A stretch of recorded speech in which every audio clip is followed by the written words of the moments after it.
بسم اللہ الرحمن الرحیم انا اعطیناک الکوثر فصل لربک وانحر ان شانئک هو الابتر وقال ایضا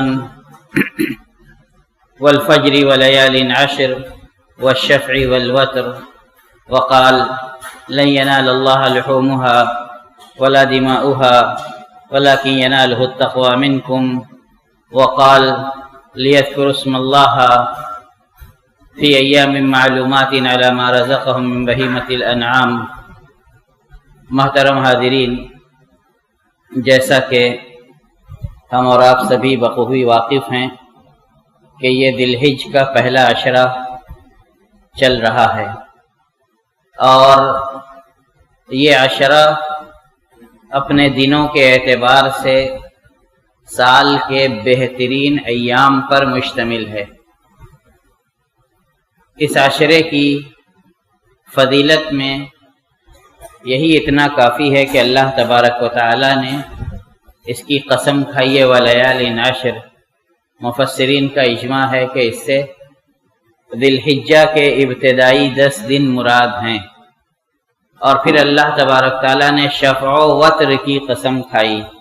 شفع سے مراد یوم النحر کا دن ہے، اور وتر سے مراد یوم عرفہ کا دن ہے۔ تو اس عشرے کی فضیلت کے لیے اتنا ہی کافی ہے کہ اس میں یوم النحر اور یوم عرفہ ہے۔ اسی ایام میں حج جیسا اسلام کا ایک عظیم رکن ادا کیا جاتا ہے، اسی عشرے میں ابراہیم علیہ السلام کی سنت کی یاد تازہ کی جاتی ہے۔ اسی عشرے میں اللہ تبارک و تعالی بندوں کے اعمال کو سب سے زیادہ پسند کرتا ہے، نیک اعمال کو۔ اسی عشرے میں اللہ رب العزت کی خوشنودی اور رضامندی کے لیے اس کے راستے میں جانوروں کا خون بہایا جاتا ہے، خلوص اور للہیت کے ساتھ۔ الغرض یہ عشرہ بہت ساری خوبیوں پر مشتمل ہے۔ اللہ کے رسول صلی اللہ علیہ وسلم سے اس عشرے کے روزے بھی ثابت ہیں کہ آپ اس کے 9 دنوں کے روزے رکھتے تھے، یا 9 دنوں میں سے جو میسر آتے اس کے روزے رکھتے تھے، اور بطور خاص عرفہ کے دن کے روزے کی آپ تاکید فرماتے تھے۔ جب اس کے بارے میں آپ صلی اللہ علیہ وسلم سے سوال کیا گیا تو آپ نے فرمایا کہ مجھے اللہ سے امید ہے کہ اس سے 1 سال گزشتہ اور 1 سال آئندہ کے گناہ معاف ہو جائیں گے۔ اس عشرے میں بکثرت اللہ کی تکبیر اور تحمید اور تحلیل کی بھی حدیث وارد ہوئی ہے، جو میں نے بتایا کہ یہ سال کے وہ دن ہے جس میں اللہ تبارک و تعالیٰ کو نیک اعمال سب سے زیادہ محبوب ہیں۔ اسی حدیث کی ایک روایت ہے کہ ما من ایام العمل الصالح فیہ احب الی اللہ من هذه العشر فاکثروا فیہا من التسبیح والتکبیر والتحمید، یا من التسبیح والتحلیل والتحمید کے لفظ آئے ہیں کہ اس میں بکثرت اللہ کی تسبیح، اللہ کی وحدانیت اور اللہ کی حمد کیا کرو۔ تو اس عشرے کے تمام ایام میں ایام تشریق کے آخری دن 13 تاریخ تک ہر وقت جب بھی آپ کو موقع ملے اللہ اکبر لا الہ الا اللہ واللہ اکبر وللہ الحمد اپنی زبان پر جاری و ساری رکھنا چاہیے، یا پھر اللہ اکبر کبیرہ والحمد للہ کثیرہ وسبحان اللہ بکرۃ واصیلا۔ اور اس کی ادائیگی میں ہمیں کسی قسم کی ہچکچاہٹ یا حیا نہیں محسوس ہونی چاہیے۔ حضرت ابو ہریرہ اور حضرت عبداللہ ابن عمر رضی اللہ تعالیٰ عنہم اجمعین سے یہ ثابت ہے کہ وہ لوگ گلیوں اور بازاروں میں نکلتے اور بلند آواز سے تکبیر کہتے، ان کی تکبیر کو سن کر لوگ تکبیر کہتے، بازار اور گلیاں تکبیر کی آوازوں سے گونج اٹھتی۔ جس بات کا خیال رکھنا ہے وہ یہ کہ اجتماعیت کے ساتھ تکبیر کی کیفیت نہ پیدا کریں کہ ایک آدمی سب کو پڑھائے اور سب لوگ اس کے پیچھے پڑھیں، بلکہ فردن تکبیر کے صیغے یاد کریں، اور مرد حضرات بلند آواز سے اور عورتیں اپنے جی میں تکبیر کے کلمات کو زبان پر جاری رکھیں۔ اور اس کے بعد جب عرفہ کا دن آ جائے 9 ذی الحجہ، تو اس دن روزہ رکھنے کے ساتھ ساتھ اس دن سے تکبیر مقید کا سلسلہ شروع ہوتا ہے۔ تکبیر مقید فرض نمازوں کے بعد دیگر اذکار اور وظائف کے ساتھ انہی کلمات کا ادا کرنا ہے۔ اللہ اکبر لا الہ الا اللہ اللہ اکبر وللہ الحمد۔ یہ بھی 13ویں ذی الحجہ تک جاری رہے گا، اور 13ویں ذی الحجہ کے سورج غروب ہونے کے ساتھ یہ تکبیر بند ہو جائے گی۔ یہ اعمال ہیں۔ اس کے علاوہ ان ایام کی فضیلت کو دیکھتے ہوئے جتنے دنوں کے روزے ہمیں میسر آئیں وہ روزے ہم رکھنے کی کوشش کریں۔ بطور خاص عرفہ کے دن کے روزے کا اہتمام کریں، اور بکثرت تکبیر پڑھیں، توبہ و استغفار کا اہتمام کریں، اور دوسرے جو نیک اعمال ہیں، صدقات و خیرات، صلہ رحمیاں، لوگوں کے درمیان صلح و صفائی، اقربا پروری، دوسروں کی ضرورتوں کا خیال، دوسروں کے کام میں ان کی مدد کرنا، خیر کے جتنے راستے ہیں اور جتنا آپ سے ہو سکے ان ایام میں نیکیاں سمیٹنے کی کوشش کیجیے۔ اللہ کے رسول صلی اللہ علیہ وسلم نے جب فرمایا کہ یہ وہ 10 دن ہیں کہ جن میں اعمال صالحہ سے بڑھ کر اللہ کو کچھ پسند نہیں، تو صحابہ میں سے کسی نے سوال کیا ولل جہاد یا فی سبیل اللہ، کہ اللہ کے راستے میں جہاد بھی نہیں؟ تو آپ صلی اللہ علیہ وسلم نے فرمایا ولل جہاد فی سبیل اللہ الا رجل خرج بنفسه وماله ثم لم يرجع من ذلك بشيء، سوائے ایک آدمی کے جو اپنا مال، اپنی جان، سب کچھ لے کر اللہ کے راستے میں نکل جاتا ہے اور پھر کچھ لے کر واپس نہیں لوٹتا، بلکہ سنن ابو داؤد کی روایت میں ہے کہ پھر اللہ کے راستے میں اس کا گھوڑا قتل ہو جائے، اس کا مال اللہ کے راستے میں قربان ہو جائے، اور وہ خود بھی اللہ کے راستے میں جام شہادت نوش کر لے، تو اس سے زیادہ بڑھ کر کے اللہ تبارک تعالیٰ کو ان ایام میں عمل صالح سے زیادہ کچھ محبوب نہیں۔ تو زیادہ سے زیادہ نیک اعمال میں مصروف رہنا چاہیے، لا یعنی باتوں سے پرہیز کرنا چاہیے، اپنے آپ کو ظلم سے بچانا چاہیے، اور دوسروں پر بھی زیادتیاں کرنے سے باز آ جانا چاہیے۔ اگر ہم سے دوسروں کے حق میں کچھ زیادتیاں سرزد ہوتی ہیں تو اس موقع کو غنیمت جان کر اپنے عمل میں اصلاح کر لیں، اور دوسروں پر زبان سے، ہاتھ پاؤں سے، کسی طرح سے کوئی ظلم اور زیادتی کرنے سے اپنے آپ کو بچا لیں۔ یہ قربانی کے بھی دن ہیں، اور قربانی کے جانور کی خرید کے بھی ایام ہیں۔ قربانی اونٹ، گائے، بکری، مینڈھے، ان 4 جانوروں کی مشروع ہے، اور اس کے ساتھ ساتھ علماء نے بھینس کو گائے کی جنس کہا ہے۔ تو جس کی طبیعت بھینس کی قربانی پر مطمئن ہو وہ بھینس کی قربانی کرے، لیکن یہاں یہ بات قابل غور ہے کہ جب بکرے اور مینڈھے وغیرہ میں ہمیں کشادگی ہے تو ایسے جانوروں کی قربانی سے بہتر ہے کہ ہم بکرے یا مینڈھے کی قربانی کریں، جس پر علماء کی رائیں مختلف ہیں، اور قیاسی مسائل جو ہوتے ہیں، اجتہادی مسائل، وہ ہمیشہ علماء کی مختلف رائوں کے حامل ہوتے ہیں۔ تو آپ اتحاد و اتفاق کی کوشش کیجئے، امت کو ایک پلیٹ فارم پر لانے کی یہ بھی ایک بہت اچھی کوشش ہے اور بہت اچھا طریقہ ہے کہ آپ ان جانوروں کی قربانی کریں جس پر امت کا اتفاق ہو۔ قربانی کے جانوروں کو کیسا ہونا چاہیے، کس نیت سے خریدنا چاہیے، اور کن چیزوں کا خیال رکھنا چاہیے۔ سب سے پہلے تو قربانی کا جانور داتا ہو۔ اللہ کے رسول صلی اللہ علیہ وسلم نے فرمایا لا تذبحوا الا مسنۃ، دانت والے جانور کی ہی قربانی کرو۔ تو جو جانور داتا ہو وہی لیں۔ پھر کچھ عیوب سے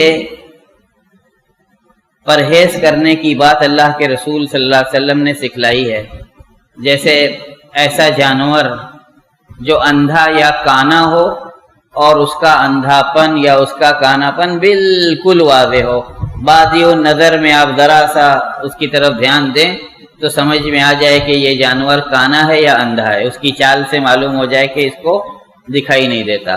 ایسے جانور کی قربانی نہیں کرنی۔ لیکن آنکھ میں بہت ہلکا پھلکا عیب ہو، بہت زیادہ دماغ لگانے اور غور کرنے سے وہ عیب سامنے آتا ہو تو چھوٹے موٹے عیوب سے شریعت نے نظر انداز کیا ہے۔ اسی طرح ایسا لنگڑا جانور جس کی چال سے ہی سمجھ میں آ جائے کہ یہ لنگڑا ہے، ایسے جانور کی قربانی نہیں کرنی ہے۔ اب رہا کوئی جانور جس کی چال میں بہت ہلکی سی لچک ہو، جو بہت غور کرنے سے نظر آتی ہو، تو اس طرح کے عیوب سے، جیسے میں نے آنکھ کے سلسلے میں کہا شریعت نے چشم پوشی کی ہے، تو ہمیں بھی بہت زیادہ قریدنے کے پیچھے نہیں لگنا چاہیے۔ اسی طرح سے ایسا جانور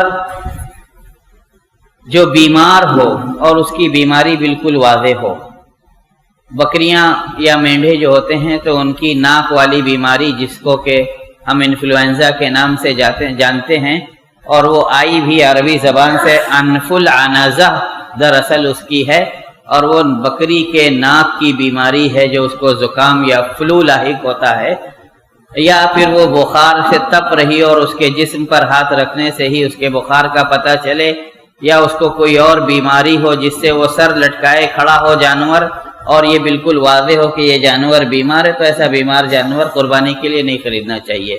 یا پھر ایسا سوکھا جانور جس کے بدن پہ گوشت نہ ہو، بالکل لاغر اور کمزور جانور۔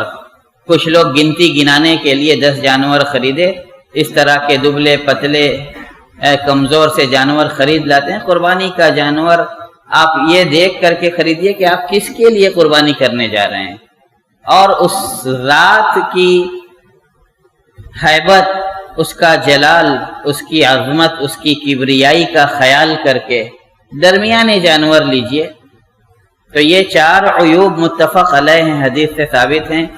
کچھ لوگوں نے اس کے ساتھ چند عیوب کو اور شامل کیا ہے کچھ احادیث کی بنا پر، جیسے کہ ایسا جانور جس کا پاگلپن بالکل واضح ہو، اتے والا جس کو کہتے ہیں، جو مطلب دکھائی دے کہ یہ چراگاہ میں جائے تو کھائے نہ، کھانا دیا جائے، چارہ دیا جائے تو کھائے نہ، کھڑا ہو دوسرے جانوروں کے ساتھ تو اس کی حرکات بالکل الگ ہوں، پتہ چلے کہ یہ عقل میں نہیں ہے اپنے بلکہ یہ پاگل ہے، تو ایسا جانور بھی قربانی نہیں کی جائے گی۔ یا کچھ لوگوں نے کان کے عیوب میں کان کٹا جانور جس کا کان آگے سے پیچھے تک چیر دیا گیا ہو، یا کان کو داغ کر کے بیچ میں کوئی گول دائرہ بنا دیا گیا ہو، یا کان اوپر سے نیچے کو چیر دیا گیا ہو، جو بدنمائی ہو، تو جانور اس طرح کے عیوب سے پاک ہونا ضروری ہے۔ پھر بہت سے ٹیلی فون آتے ہیں، جانور لیا اور کسی وجہ سے اس کے ساتھ کوئی حادثہ پیش آ گیا، کود گیا کہیں سے، ٹانگ ٹوٹ گئی۔ اگر جانور صحیح سالم آپ نے خریدا ہے اور حادثاتی طور پر اس کے ساتھ بیماری آ جاتی ہے تو آپ اس کا علاج کرائیے، اور جتنا صحت یاب وہ ہو سکے پھر اس کے بعد اس کی قربانی آپ کیجئے۔ قربانی سنت مؤکدہ ہے۔ حکم کیا ہے قربانی کا؟ قربانی سنت مؤکدہ ہے، اور ہر اس شخص کو قربانی کرنی چاہیے جس کو قربانی کرنے کی استطاعت ہو۔ اس میں نصاب کا، کہ اس کا مال چاندی یا سونے کے نصاب کو پہنچے تب اس کے اوپر قربانی واجب ہوتی ہے، اس کا اس سے کوئی تعلق نہیں ہے۔ اللہ کے رسول صلی اللہ علیہ وسلم فرماتے ہیں من وجد سعۃ ولم یضحی فلا یقربن مصلانا، کہ جو خوشحالی اور کشادگی کے باوجود قربانی نہ کرے تو وہ ہماری عیدگاہ کے قریب بھی نہ آئے۔ ایک گھر والوں کی طرف سے ایک جانور کی قربانی کافی ہے۔ اللہ کے رسول صلی اللہ علیہ وسلم، حدیث متفق علیہ حدیث میں آتا ہے کہ 2 چتکبرے سینگ دار خصی مینڈھوں کی قربانی کی، ایک کو آپ نے اپنے اور اپنے گھر والوں کی طرف سے ذبح کیا، اور ایک کو اپنی امت کے ان لوگوں کی طرف سے جنہوں نے قربانی نہیں کی ہے، تو ایک گھر والے کی طرف سے ایک جانور کافی ہے۔ اسی طرح سے اونٹ اور گائے 7 گھر والوں کی طرف سے کافی ہیں۔ اب قربانی کے جن لوگوں نے قربانی کا ارادہ کیا ہے اور جانور خریدا ہے، ان پر یہ عائد ہوتا ہے کہ وہ اپنے بال، ناخن یا جسم کی کھال وغیرہ نہ ادھیڑیں جب تک کہ قربانی نہ کر لیں۔ اگر وہ 10ویں کو نہیں کرتے ہیں، 11ویں کو کرنے کا ارادہ ہے 11ویں تک رکے رہیں گے، 12ویں کو کرنے کا ارادہ ہے 12ویں تک رکیں گے، جب قربانی کر لیں گے تبھی اپنے ناخن اور بال کو ہاتھ لگائیں گے۔ تو ہر گھر والے کی طرف سے ایک جانور کی قربانی کافی ہے۔ اگر کسی کو اس سے زیادہ کی وسعت ہے تو اللہ تبارک و تعالی نے خیر کو محدود نہیں کیا ہے، آپ نیکی کما سکتے ہیں، نیت آپ کی خالص ہو۔ اور یہ بھی نہیں ہے کہ اگر کسی سال آپ کو بہت وسعت تھی اور آپ نے اپنی وسعت کے مطابق جانور ذبح کیے اور آئندہ سال اتنی وسعت نہیں ہے، آپ کم جانور خریدتے ہیں، تو اس میں کوئی حرج نہیں ہے کہ مثلا ایک سال آپ نے 5 جانور ذبح کیا، اگلے سال آپ کو 3 ہی جانور کی وسعت ہے، تو آپ پر کوئی اس میں نکیر کرنے کی بات نہیں ہے کہ پچھلے سال تو آپ نے 5 کیے تھے، گھٹا کیوں دیے؟ ایسا ہوتا ہے۔ تو جتنی آدمی کو وسعت ہو اتنی قربانی کرے۔ ایک مسئلہ اور ہے کہ میت کی طرف سے قربانی یا اللہ کے رسول صلی اللہ علیہ وسلم کی طرف سے قربانی، امت کے ہر فرد کے عمل کا ثواب اللہ کے رسول صلی اللہ علیہ وسلم کو بھی ملتا ہے، کیونکہ انہوں نے ہی شریعت ہم تک پہنچائی ہے۔ عمل کرنے والے کے عمل میں کوئی کمی نہیں آتی، لہذا اس تکلف کی کوئی ضرورت نہیں ہے۔ تو اللہ کے رسول کی طرف سے قربانی صحابہ کرام، سلف صالحین کسی سے ثابت نہیں، یہ بدعت ہے۔ دوسرے مردوں کی طرف سے استقلالاً قربانی بھی کسی صحیح حدیث سے یا سلف کے اعمال سے ثابت نہیں ہے۔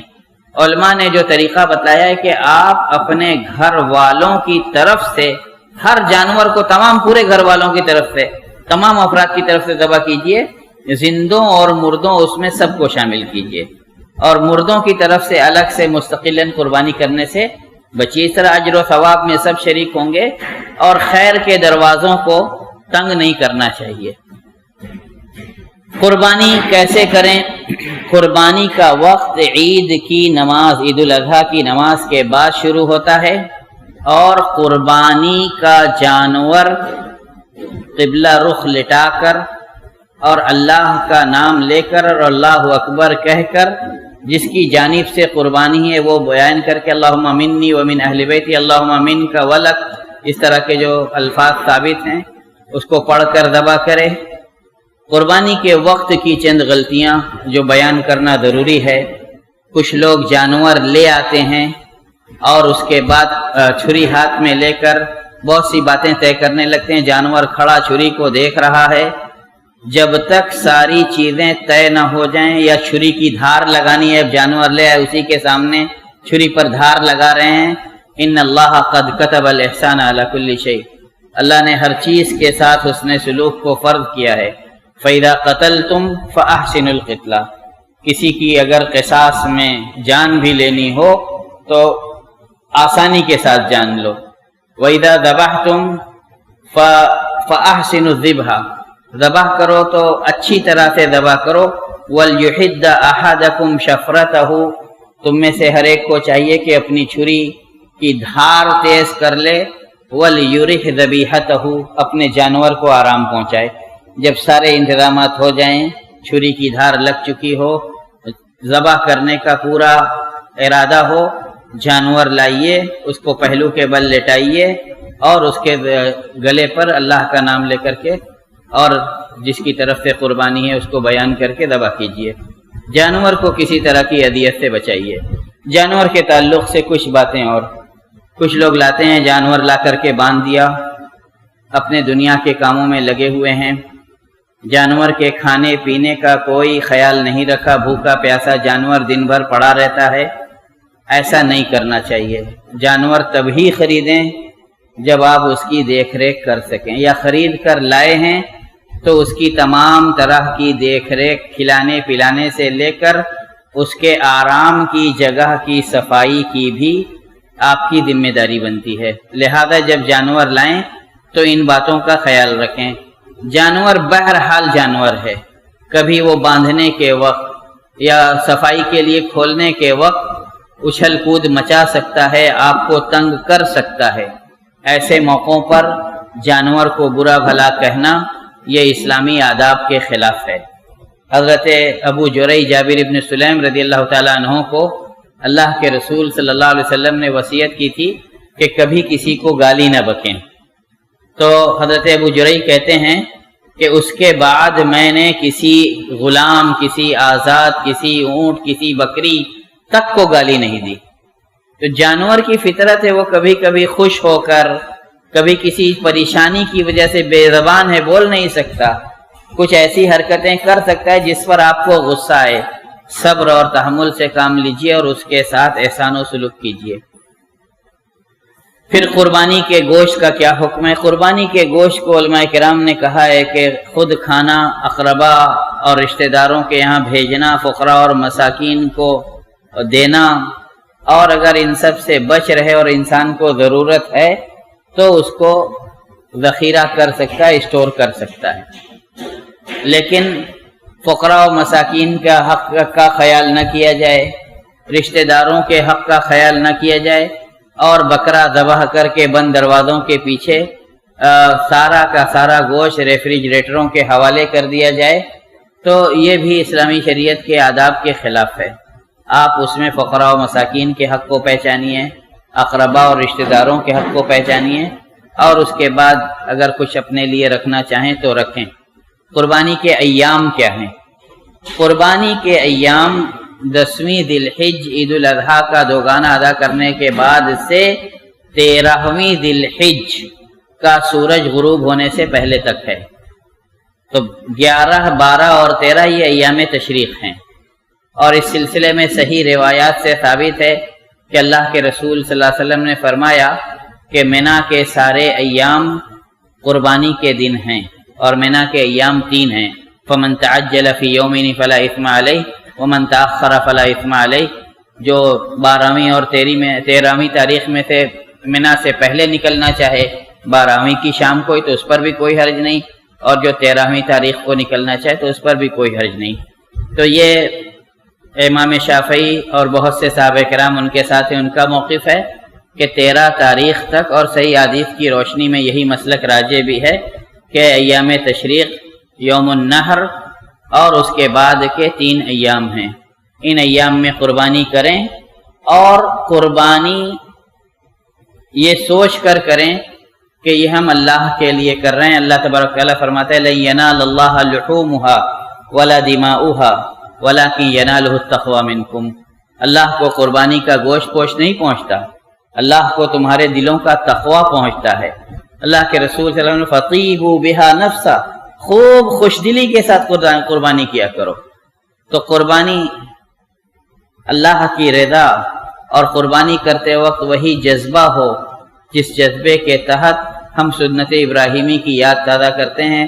ان باپ بیٹے کی سیرت کو پڑھیے، انہوں نے نفس اور نفیس سب کچھ اللہ کے راستے میں قربان کرنے کا جب عزم کر لیا تو اللہ تبارک تعالیٰ نے اسماعیل کے بدلے جنت سے میڑھا بھیجا، اور ہم آج اسی عظیم قربانی کی یاد تازہ کرتے ہیں۔ ابراہیم علیہ السلام کی سیرت پڑھیے، باپ کو چھوڑا، قوم والوں کو چھوڑا، مکہ میں اپنی بیوی اور دودھ پیتے بچے کو چھوڑا، سب کچھ اللہ کی رضا کے لیے، اور چھوڑ کر کے چلے۔ وہی بچہ جب بڑا ہوتا ہے، باپ کے ساتھ محنت کرنے کے لائق ہوتا ہے، اسی کے ذبح کرنے کا حکم ہوتا ہے۔ بیٹے کو پتا ہے کہ باپ نبی ہیں اور نبی کا خواب سچا ہوتا ہے، بیٹے سے مشورہ کرتے ہیں، بیٹا بھی فرما بردار۔ اسی لیے بچوں کی تربیت نیک ہونی چاہیے کہ وہ ماں باپ کے فرما بردار ہوں، اللہ کے احکام کی پابندی کریں۔ اسماعیل علیہ السلام نے باپ کے منہ سے سنا کہ ان کو مجھے ذبح کرنے کا حکم ہے، کہا کہ آپ کو جو حکم ہوا ہے کر گزریے، آپ مجھے صابر و شاکر پائیں گے۔ تو نیک تربیت اور اس طرح کے جذبے کے ساتھ اللہ کے رضا اور خوشنودی کے لیے قربانی کیجیے، اللہ کے نبی صلی اللہ علیہ وسلم کی سنت کے مطابق اس کو انجام دیجیے۔ قربانی کے جانور کے تعلق سے آخری چند باتیں کہہ کے میں اپنی بات ختم کروں۔ آج کل عبادتوں کو برباد کرنے کا ایک فیشن چل گیا ہے۔ بڑی عجیب بات لگے گی، عمرہ کرنے گئے، بیت اللہ کے سامنے، بیر زمزم کے سامنے، مقام ابراہیم کے سامنے صفا مروہ پہ سیلفی لے لے کر پوسٹ کیا جا رہا ہے۔ بھئی آپ یہ دکھانے کے لیے گئے ہو کہ ہم مکہ مکرمہ گئے ہیں؟ دولت کی شان بگاڑنے گئے ہو یا اللہ کے لیے عبادت کرنے گئے ہو؟ اگر اتنی دیر بھی آپ موبائل کی غلامی سے آزاد نہیں ہو سکتے، خلوص اور للہیت کے ساتھ عبادت نہیں کر سکتے، تو اس ریاکاری کا انجام بھی یاد کر لیجئے۔ اللہ کے رسول صلی اللہ علیہ وسلم نے فرمایا تھا کہ سب سے زیادہ اگر میں کسی بات کا آپ لوگوں پر خوف کھاتا ہوں تو وہ ریاکاری ہے، کہ آپ عبادت کریں اور آپ کی عبادت میں دکھاوا شامل ہو جائے، جانور خریدیں، فوٹو کھینچیں، اسٹیٹس پہ لگا ہوا ہے، اسٹوری پہ لگا ہوا ہے، سوشل میڈیا کے ہر پلیٹ فارم پہ آپ نے پوسٹ کیا کہ اتنے جانور لیے، کچھ لوگ قیمت تک سے نیچے لکھتے ہیں اتنے کا لیا۔ اللہ والے، عبادت کا جو خلوص ہے، جو للہیت ہے، وہ کہاں گئی؟ وما امروا الا لیعبدوا اللہ مخلصین لہ الدین حنفاء ویقیموا الصلاۃ ویؤتوا الزکاۃ وذلک دین القیمہ۔ سیدھا دین کیا ہے؟ خلوص اور للہیت کے ساتھ اللہ کی عبادت ہو، اللہ کی رضا اور خوشنودی حاصل کرنے کے لیے، اخروی کامیابی اور قیامت کے دن نجات حاصل کرنے کے لیے، یہ نہیں کہ دنیا والوں کو دکھانے اور دنیا والوں پر اپنی شان ظاہر کرنے کے لیے۔ اللہ تبارک تعالی ہمیں اور آپ کو سنت کے مطابق اپنے اعمال انجام دینے کی توفیق عطا فرمائے، جب تک اس دنیا میں زندہ رکھے، اسلام پر زندہ رکھے، اسلام کی پابندی کی توفیق دے، اور جب اس سانس کے ٹوٹنے کا وقت آئے تو اسلام پر ہمارا خاتمہ ہو۔ وآخر دعوانا الحمدللہ رب العالمین، والسلام علیکم ورحمۃ اللہ وبرکاتہ۔